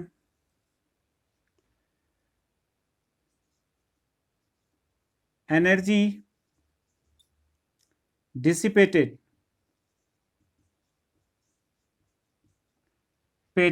per cycle। Energy कहां डिसिपेट करती है बेटा, कहां डिसिपेट करती है, एनर्जी डिसिपेट करेगी आर पे, यहां पे डिसिपेट करती है, इन दोनों में एनर्जी डिसिपेट नहीं करती, ये हमने पढ़ा था। तो हमने अगर इसको डिफाइन करना है क्वालिटी फैक्टर को, तो हम कह सकते हैं it is the ratio of potential difference across inductor, ठीक है, at resonance to the applied voltage. समझ में आ रही बात ये, it is defined as the ratio of resonant frequency to bandwidth. अब ये W2 minus W1 is your bandwidth, bandwidth क्यों कहते हैं इसको बेटा, बिकॉज इस बैंड के अंदर ही आपको क्या मिल रहा है, ये कौन मिल रहा है, resonant frequency, that is a bandwidth is the range between which we can find the resonant frequency. उसके बीच में ही हम क्या मिलेगी, इससे ऊपर इससे नीचे कोई भी जो आपका डिवाइस है वो एक पर्टिकुलर बैंडविड्थ पे काम करता है, यानी कि जो है उससे ज्यादा भी वो जो है, अगर इससे कम की फ्रीक्वेंसी पे आपको रेजोनेंस देखना तो नहीं दिखा पाएगा, इसके बाद की फ्रीक्वेंसी में भी अगर देखना चाहोगे तो नहीं दिखा पाएगा वो, तो क्योंकि इसको किसी भी इंस्ट्रूमेंट की, क्योंकि अभी हमने बताया था, तो वो C को चेंज करने की एक लिमिट होगी, तो जाहिर सी बात है तो बैंडविड्थ भी उसके ऊपर क्या हो जाएगा, डिपेंड हो जाएगा यहाँ पे के लिए, और बैंडविड्थ का मतलब बहुत कुछ और भी है, ठीक है, ये आप समझें। तो ये हमारे पास दुनिया भर के फॉर्मूले हो गए क्वालिटी फैक्टर के। तो क्वालिटी फैक्टर अगर हम निकालना चाहें इससे, इस वाले से क्वालिटी फैक्टर को निकालना चाहें, पहले इस फॉर्मूले को यूज करते हैं और यहाँ पे क्वालिटी फैक्टर को निकालते हैं, ठीक है। तो क्वालिटी फैक्टर को यदि मैं निकालना चाहूं, ठीक है,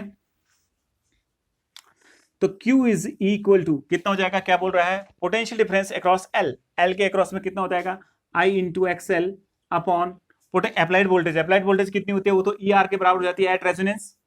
एट रेजोनेंस किसके बराबर हो जाती है, I नॉट इंटू दिस, तो I नॉट इंटू R इसके बराबर हो जाती है। तो I नॉट कैंसिल, एक्सएल कितना होता है भाई, ओमेगा नॉट L, एक्सएल कितना हो जाएगा, ओमेगा नॉट L अपॉन कितना हो जाएगा R, ओमेगा नॉट कितना होता है, 1 upon under root L C into L upon R, which is equal to क्या हो जाएगा, देखो L से L कैंसिल होगा तो ऊपर अंडर रूट L आ जाएगा, तो 1 upon R into under root L upon C. ये क्या आ गया। अगर आप दूसरे फॉर्मूले से निकालना चाहते हैं, अगर इसमें एक्सी रखना चाहते हैं, देखो एक्सी रखना, इससे अभी नहीं निकाल सकते बेटा, क्योंकि इसकी वैल्यू को अभी हमें फाइंड आउट करना है, अभी मैं बताता हूं, ठीक है। तो ध्यान से देखिए, अगर एक्सी रखते हो तो कितना हो जाएगा, I naught into XC upon R, I naught, तो अपनी जगह पे XC is equal to 1 upon omega naught C into R, which is equal to I naught भी है बेटा नीचे, I naught cancel, I naught cancel, तो ये कितना हो जाएगा, 1 upon omega naught C R. अगर इसको सॉल्व करेंगे, देखो ओमेगा की वैल्यू अगर जो है 1 upon under root L C रखते हैं तो सेम चीज आ जाएगी, 1 upon R under root L upon C, ये आ गया। अब इसको देखते हैं इस वाले में, ठीक है। तो Q इज इक्वल टू कितना है, 2 पाई। Energy stored in a inductor, एक इंडक्टर से करा रहा हूं मैं बेटा, एनर्जी स्टोर्ड इन इंडक्टर कितना होता है, half L I not square, क्योंकि रेजोनेंस के वक्त है वो, तो पीक वैल्यू होगी करंट की, तो ये कितना हो जाएगा, क्योंकि एनर्जी स्टोर्ड इन इंडक्टर कितना होता है, हाफ एल आई स्क्वायर, ये सभी लोग जानते हैं, ठीक है, पहले आपने पढ़ा है। तो एनर्जी डिसिपेटेड पर साइकिल, एनर्जी कहां डिसिपेट कर रही है, इसमें कर रही है, और वो कितनी होती है, हाफ, अभी हमने निकाला था आई नॉट स्क्वायर इंटू आर, ये हमारा आ गया, आई नॉट स्क्वायर कैंसिल हो गया। अब देखो पर साइकिल है, एक साइकिल में ये एनर्जी पर साइकिल में, तो कितनी आ जाएगी, इंटू टी, तो 1 अपॉन टी क्या हो जाएगा, frequency, that is the resonance frequency, तो इज इक्वल टू कितना हो जाएगा, देखो 2 पाई न्यू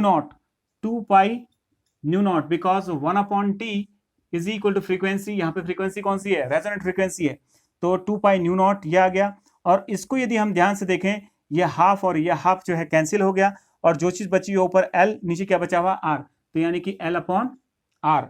अगर हम ध्यान से देखें, 2 pi nu naught is equal to 1 upon under root L C होता है, तो यानी कि इसकी जगह पे कितना रख सकते हैं आपका, 1 upon under root L C into L upon R, L L cancel हो जाएगा, तो कितना हो जाएगा, under root L upon C into 1 upon R, तो वही चीज आ गई। अब इससे कैसे आता है, इसको अभी हम प्रूव करते हैं। तो उसके पहले, सबसे पहले जो है, अब हम उसको निकालते हैं। पहले एक और चीज हम यहाँ पे समझते हैं, एक बहुत ही इंपॉर्टेंट बात को अब हम यहाँ पे समझने की कोशिश करेंगे। तो ये सभी लोग समझ गए होंगे कि what is a quality factor. Quality factor क्या है, क्वालिटी फैक्टर आपको बताता है कि कोई सर्किट जो आपने रेडियो ट्यूनर बना रखा है वो कितना अच्छा है, कितना अच्छा ट्यून करता है, ठीक है, प्रोग्राम को, ठीक है, ये आपको बताता है। जितनी ज्यादा वैल्यू होगी उतनी अच्छी क्वालिटी है रेडियो की, ठीक है। तो ये हो गया वह W1 ये omega 1 omega 2 are the half power frequency, इनको हाफ पावर फ्रीक्वेंसी के नाम से भी जानते हैं। अब जरा देखिए, अब हम क्या निकाल रहे हैं उस चीज को देखिए जरा, ठीक है। ये क्यू फैक्टर है, ये क्यू फैक्टर है, मैंने एनर्जी से भी निकाल के दिखाया आपको, सबसे निकाल के दिखा दिया। अब देखिए जरा, देखिए these are the half power frequency, ये क्या है आपकी omega 1 and omega 2 are the half power frequency. अब हम जरा है expression for half power frequency निकाल रहे हैं। तो expression for half power frequency को पढ़ने से पहले हमें क्या पता चला, देखो ये क्या है, आर है, ये क्या है आपका अंडर रूट 2 है। ये हाफ पावर के वक्त जो है इंपिडेंस कितना होता है, at half power, at half power, ये बहुत इंपॉर्टेंट बात है, इसको नोट करना। हाफ पावर के वक्त Z इज इक्वल टू कितना होता है, अंडर रूट 2 आर। अभी मैंने यहाँ पे प्रूव करके भी दिखाया था आपको, इस चीज को देख लेना। अंडर रूट 2r के बराबर होता है z, यानी कि impedance of the circuit that is LCR circuit become under root 2r होता है। अभी मैंने यहाँ पे आपको दिखाया था, ठीक है, तो आप पीछे जाके देखिए वीडियो में तो आपको ये दिखेगा। तो इतना होता है, तो it means impedance of the circuit LCR circuit कितना होता है, omega L minus 1 upon omega C का whole square plus R square is equal to under root 2r। Now squaring both side, squaring both side, यदि हम दोनों ही side square कर दें तो हमें क्या नजर आएगा, उस चीज को अब हम देखते हैं, जरा ध्यान से देखिए। तो यहां पे कितना आएगा, omega L minus 1 upon omega C whole square plus R square is equal to, इसका स्क्वायर करेंगे तो देखो रूट हट जाएगा, यानी कि 2r स्क्वायर। अगर मैं इस r को इधर लेके जाऊंगा तो यहाँ पे कितना हो जाएगा, R square, that is 2r square से एक आर स्क्वायर हटा दूंगा तो कितना बचेगा, एक आर स्क्वायर, ठीक है। तो यानी कि omega L minus 1 upon omega C square is equal to R square, this is equal to कितना हो जाएगा, दिस बिकम इक्वल टू कितना हो जाएगा, omega L minus 1 upon omega C is equal to plus minus R. ये एक second degree equation है, यानी कि एक क्वाड्रेटिक इक्वेशन है। इसमें कितनी वैल्यू होंगी ओमेगा की, 2 वैल्यूज होंगी। देखो ये सेकंड डिग्री है, दिख रहा है आपको, तो जाहिर सी बात है इसमें ओमेगा की कितनी वैल्यूज होंगी, 2 वैल्यूज होंगी। तो इन इक्वेशनों को यदि हम रखें, समझें, तो हमें वो चीज प्राप्त हो जाएगी, ठीक है। कैसे होगी देखते हैं, जरा ध्यान से देखिए।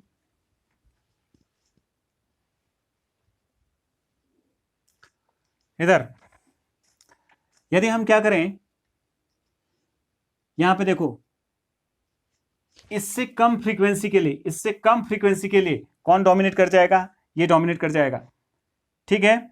और इससे ज्यादा फ्रीक्वेंसी के लिए कौन डोमिनेट कर जाएगा, ओमेगा 2, ये, यानी कि यदि omega 2 is greater than omega 1, that is, इसमें क्या हो जाएगा, XL, that is XL is greater then एक्ससी, यानी कि ये इससे ज्यादा हो जाए तो इसकी पूरी वैल्यू क्या होगी, पॉजिटिव होगी, that is omega L omega 2l, उसमें उस वक्त जो है ओमेगा की जगह क्या लिख सकते हो, ओमेगा 2 लिख सकते हो, minus 1 upon omega 2c is equal to कितना हो जाएगा, r हो जाएगा, इक्वेशन 1, ठीक है। और यदि इफ ओमेगा 1 अब ओमेगा 1 को ले रहे हैं, ठीक है, यदि ये ज्यादा हो, इज ग्रेटर देन, यदि बहुत ज्यादा बढ़ जाए, ओमेगा 1 को आप बढ़ा रहे हैं, ठीक है, ये बढ़ जाएगा, इस चीज को देख रहे हैं, तो ओमेगा 1 यदि ओमेगा 2 ये यानी कि एक्सएल ज्यादा हो, ये वाला फैक्टर ज्यादा हो, तो ये कब ज्यादा होता है, इस साइड की ओर देखा होगा कैपेसिटिव होता है, इस साइड की ओर क्या होता है, कैपेसिटिव होता है, ठीक है। Omega 2 is greater than omega naught से ज्यादा हो तो उस वक्त ये पॉजिटिव हो जाएगा, ठीक है। अगर omega 1 is less than omega naught हो, ठीक है, तो उस केस में ये वाली वैल्यू यहाँ की साइड ये नेगेटिव वैल्यू दे देगा, यानी कि इस वक्त ये डोमिनेट कर जाएगा, ये डोमिनेट कर जाएगा। देखो 1 अपॉन ओमेगा सी क्या कर जाएगा, डोमिनेट कर जाएगा, क्योंकि दिस माइनस दिस करोगे तो क्या हो जाएगा, ये नेगेटिव आएगा और यहाँ की वैल्यू क्या देगा, नेगेटिव देगा, दैट इज कितना हो जाएगा 1, यानी कि यहाँ पे क्या लग सकते हो, omega 1 C L, sorry omega 1 L minus 1 upon omega 1 C is equal to minus R, ये आ गया। Now is this one is your equation 2, adding, इन दोनों को जोड़ दीजिए, इन दोनों इक्वेशनों को, हमें ओमेगा 1 और ओमेगा 2 निकालनी है।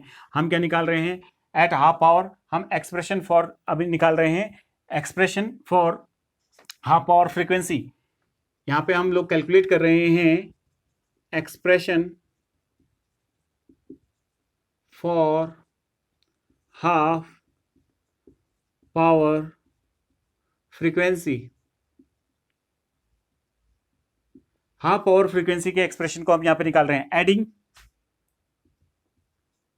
इक्वेशन 1 एंड 2, दोनों को जोड़ देते हैं, इक्वेशन 2। अगर मैं इन दोनों को जोड़ दूं, देखो जरा, ये इक्वेशन है, इससे इस वाली इक्वेशन को जोड़ता हूं, if we add these two equation, तो देखो ओमेगा 2 एल ओमेगा 1 एल, ये दोनों जोड़ेंगे तो एल एल कॉमन है, बाहर निकाल दिया तो कितना हो जाएगा, ओमेगा 2 प्लस ओमेगा 1 एल बाहर निकाल दिया, ठीक है। इसको इससे जोड़ना है, इसको इससे जोड़ना है, देखो 1 अपॉन सी कॉमन, माइनस माइनस कॉमन तो निकाल दिया, 1 अपॉन सी कॉमन निकाल लिया, तो 1 upon omega 1 plus 1 upon omega 2 ये आ जाएगा।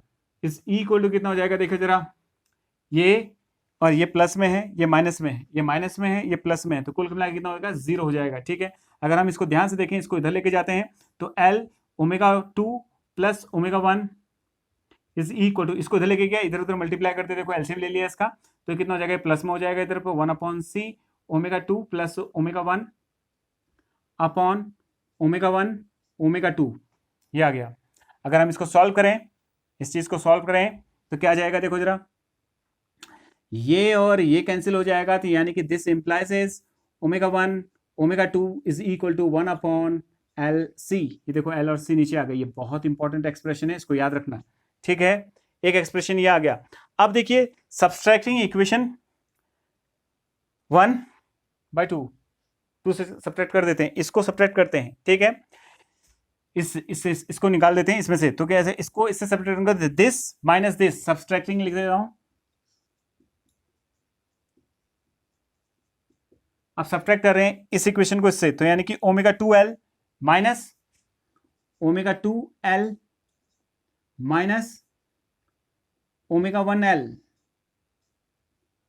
ठीक है, ये आ गया, तो इसमें से l को कॉमन निकाल लेते हैं, ये निकाल लिया, तो इसको प्रॉपर्ली लिख लेते हैं, ओमेगा 2 माइनस ओमेगा 1l, ये आ गया। देखो दिस माइनस दिस कहाँ गया, ये, तो ये पॉजिटिव हो जाएगा और ये नेगेटिव रहेगा, तो इसमें से 1/c को कॉमन निकाल लेते हैं, प्लस 1/c को कॉमन निकाल लिया, तो ये तो पॉजिटिव हो गया, तो इसको क्या लिखा, 1 upon omega 1 minus 1 upon omega 2 is equal to this minus this, that is a plus हो जाएगा, तो कितना हो जाएगा 2r, ऐसा आ जाएगा। अब इसको जरा ध्यान से देखते हैं, तो देखो ये omega 2 minus omega 1 L omega 2 minus omega 1, ये अपनी जगह पे है, प्लस इसको जरा ध्यान से देखते हैं, तो ये भी क्या हो जाएगा, ये भी ओमेगा 2 माइनस ओमेगा 1 1 अपॉन सी, तो अपनी जगह पे है, ओमेगा 2 माइनस ओमेगा 1 अपॉन कितना हो जाएगा, omega 2 into omega 1 is equal to 2r। देखो ओमेगा 2 माइनस ओमेगा 1 ये कॉमन है, तो अगले स्टेप में ओमेगा 2 माइनस ओमेगा 1 को कॉमन निकाल लिया, अंदर जो बचा देखो जरा, यहाँ पे l बचा, प्लस ध्यान से देखो 1 अपॉन सी, ये c है, 1 अपॉन सी, और यहाँ पे कितना बताया, ओमेगा 2 ओमेगा 1, ओमेगा 2 ओमेगा 1 की वैल्यू 1 अपॉन एल सी है, जो कि ऊपर जाएगा तो कितना हो जाएगा, l इंटू सी अपॉन एक c नीचे है, देखो ये c कैंसिल, तो दिस इज इक्वल टू कितना हो जाएगा 2r, तो ये 2l हो गया, तो 2 से 2 कैंसिल हो जाएगा, यानी कि omega 2 minus omega 1 is equal to r upon l। ये है आपका बैंडविड्थ। तो आपको याद रखना है, bandwidth is equal to resistance upon inductance होता है, resistance upon inductance. Again define कर सकते हैं कि what is bandwidth, it is the ratio of resistance of the LCR circuit to the inductive reactance, to the क्या बोला आपका, inductance, inductive reactance नहीं, इंडक्टेंस। ठीक है, ये आपका आ गया omega 2 minus omega 1, that is bandwidth. अभी मैंने यहाँ पे लिखा था बैंडविड्थ। ठीक है, तो ये आ गया बैंडविड्थ का भी आपने एक्सप्रेशन निकाल लिया। अब हम expression for half power frequencies निकाल रहे हैं, expression for half power frequencies. ठीक है, तो मैं इसको हटा रहा हूं बेटा, एक बार आप इसका शॉर्ट ले सकते हैं आराम से। तो ये हो गया, अभी मैं यहां से थोड़ा सा आगे बढ़ रहा हूं। ठीक है, तो हाफ पावर फ्रीक्वेंसी क्या है, ओमेगा 1। ओमेगा 1 को यदि लिखना चाहें, देखो जरा, यहां से यहां तक कितना है, ओमेगा 1 है, और यहां से लेके यहां तक कितना है, ओमेगा 2। ठीक है, और फिर सॉरी ओमेगा 0 यहां से लेके यहां तक कितना है, ओमेगा 2 है। तो ध्यान से देखना जरा, मैं इसको ज्यादा घना नहीं कर रहा हूं, यहाँ पे आप जरा देखिए जरा क्या कर रहा हूं। तो यहां से यहां तक ओमेगा 1 है, इसमें कितना जोड़ना है, इतना जोड़ना है। यहां से लेके यहां तक कितना है, देखो ओमेगा 2 माइनस ओमेगा 1, यहां से ओमेगा 2 माइनस ओमेगा 1, यानी कि ये वैल्यू मिलेगी आपको, वो कितनी है, r/l। तो मुझे जो है देखो इतना कैलकुलेट, इतना जोड़ना है, तो वो कितना होगा, देखो जरा, ओमेगा नॉट में से इतना सब्ट्रैक्ट कर दूं तो कितना आ जाएगा, ओमेगा 1 आ जाएगा। ओमेगा 1 इज इक्वल टू कितना, omega naught minus omega 2 minus omega 1 का आधा। ओमेगा 2 माइनस ओमेगा 1 का आधा कितना होता है, इसको थोड़ा सा यहां पे लिख लेते हैं बेटा, ओमेगा 2 माइनस ओमेगा 1 का हाफ, बिकॉज यहां से लेके यहां तक ओमेगा 2 माइनस ओमेगा 1 है, तो ये कितना होगा, उसका आधा होगा, देखो इतना पोर्शन, उसका यहाँ से लेके यहाँ तक कितना होगा, आधा होगा, वो कितना है, आर बाई एल है। तो इसको कैसे लिख सकते हैं, ओमेगा नॉट माइनस इसकी जगह पे क्या लिख सकते हैं, आर बाई 2l, ये आ गया। इतना सबको क्लियर होगा। और इसको और अच्छे ढंग से लिखते हैं, और अच्छे ढंग से लिख सकते हैं, देखो ये कितना होता है, 1/√LC minus r/2l। This is the expression for first half power frequency, पहली हाफ पावर फ्रीक्वेंसी है, that is lower half frequency है। लोअर हाफ फ्रीक्वेंसी की वैल्यू ये होगी।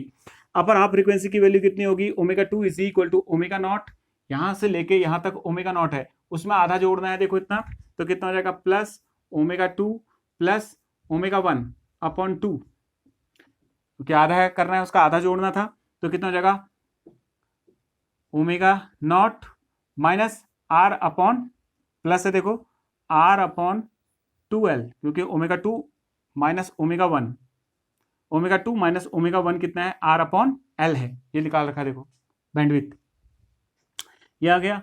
अगेन ओमेगा नॉट कितना होता है, 1/√LC प्लस कितना हो जाएगा, r/2l। This is the expression for upper half frequency. ये हमने यहाँ पे भी निकाल दिया, दो चीज निकाल दी। अब हम आगे की चीज को निकाल रहे हैं, ठीक है। अब क्वालिटी फैक्टर को दोबारा निकालते हैं, एक और फैक्टर, एक और क्वेश्चन से। तो quality factor Q is equal to कितना होता है, omega naught upon omega 2 minus omega 1। Omega naught कितना होता है, 1/√LC, ये कितना है देखो जरा, r/l, r/l, this L cancel हो जाएगा, तो ऊपर चले जाएगा अंडर रूट, तो कितना हो जाएगा, 1/r√L/C, वही आया। मैं आपसे कह रहा था ना, मैं इससे आगे बाद में कैलकुलेट करके दिखाऊंगा, बिकॉज वहां पे मेरे को तो पता थी कि ओमेगा 2 माइनस ओमेगा 1 की वैल्यू r/l होती है, लेकिन मैंने आपको दिखा के निकाल के एंड देन यहाँ पे क्वालिटी फैक्टर भी निकाल दिया। तो बैंडविड्थ भी हमारे पास आ गई, और फिर expression for half power frequencies भी आ गई, that is omega 1 and omega 2 आ गई, जहां पे पावर आधी हो जाती है। तो यह हमें बात पता चली। अब हम जो है एक और बहुत इंपॉर्टेंट बात यहाँ पे देखते हैं। एक चीज ध्यान से देखिए इस चीज को, ये चीज क्या है हम जानते हैं, देखिए इसी चीज में अब आगे बढ़ रहे हैं थोड़ा सा। ये क्या, इसको याद रखना कि the product of half power frequency is always equal to 1/LC होता है, ठीक है। अगर हम ध्यान से देखें तो हमारे पास जो है omega naught is equal to, that is angular frequency at resonance, वो कितनी थी, 1 कितना था, √LC। तो अगर मुझे सिर्फ 1/LC लिखना है तो इसका स्क्वायर होगा, यहाँ स्क्वायर करूंगा तो यहाँ भी स्क्वायर करूंगा, तो यहाँ पे भी क्या हो जाएगा, देखो क्या आ जाएगा, इसकी जगह पे क्या आ जाएगा, omega naught square is equal to omega 1 omega 2, और omega naught is equal to √omega 1 into omega 2, ये आ गया। समझ में आ रही बात। एक और चीज, ओमेगा 1 ओमेगा 2 को लिखते हैं और इसको लिखते हैं, ठीक है। अगर इसको फ्रीक्वेंसी के टर्म में लिखना है, फ्रीक्वेंसी के टर्म में लिखना है, तो कैसा हो जाएगा, फ्रीक्वेंसी के टर्म में इसके नीचे लिखते हैं, देखो जरा, तो देखिए ये कितना हो जाएगा, 2 पाई न्यू नॉट, क्योंकि omega naught is equal to 2 pi nu naught होता है, तो ओमेगा नॉट की जगह 2 पाई न्यू नॉट लिख दिया, is equal to omega 1। Omega 1 कितना होगा, यहाँ पे न्यू 1 होगा, तो ओमेगा 1 कितना होगा, 2 पाई न्यू 1, ओमेगा 2 कितना होगा, 2 पाई न्यू 2। तो यहाँ पे कितना हो जाएगा आपका, 2 pi new 1 2 pi new 2।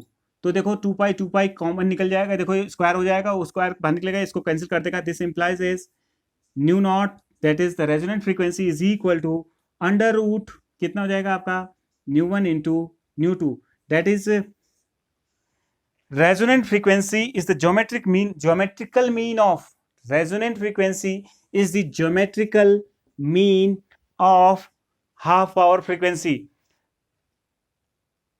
Angular resonant frequency is the geometrical mean of angular half power frequency.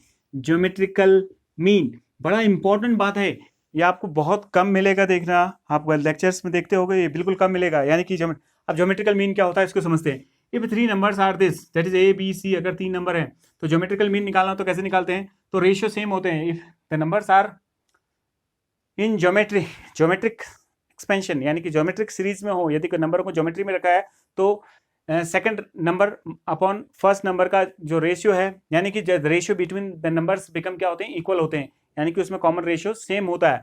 तो ऐसे इसमें भी होगा, देखो b/a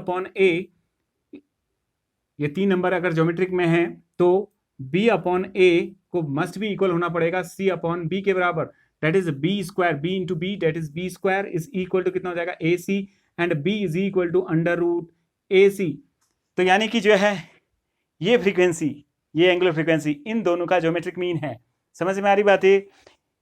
ये फ्रीक्वेंसी इन दोनों का ज्योमेट्रिक मीन है। तो आज हमने क्या क्या पढ़ा, तो उस चीज को जरा एक बार जल्दी से जो है रिकॉल कर लेते हैं। देखिए, यदि आप रेजोनेंस पढ़ रहे हैं तो रेजोनेंस में सबसे पहले क्या पढ़ेंगे कि ये पढ़ेंगे कि आपका कहाँ पे रेजोनेंस मिलता है। When XL become equal to XC, that is the impedance of the circuit become minimum, उस वक्त बहुत कम हो जाता है, that is the circuit become purely resistive and both current and voltage are in the same phase, that's the phase angle between voltage and current is your zero, ये हमने पढ़ा। और उस वक्त मैक्सिमम करंट की वैल्यू कितनी हो जाती है, ई नॉट अपॉन आर, ये हमने पढ़ा। एंड इसके डिफरेंट जो है ग्राफ्स हमने यहाँ पे देखे। ठीक है, ये तो आपकी रेजोनेंस की। और तो जो natural frequency of the circuit होती है वो कितनी होती है, nu naught is equal to 1/2 under root LC के बराबर होती है। ओमेगा नॉट यानी कि उसकी angular frequency is equal to कितना होता है, 1/अंडर रूट एलसी के बराबर होती है। तो ऐसा हमने यहाँ पे जो है जानकारी ली थी।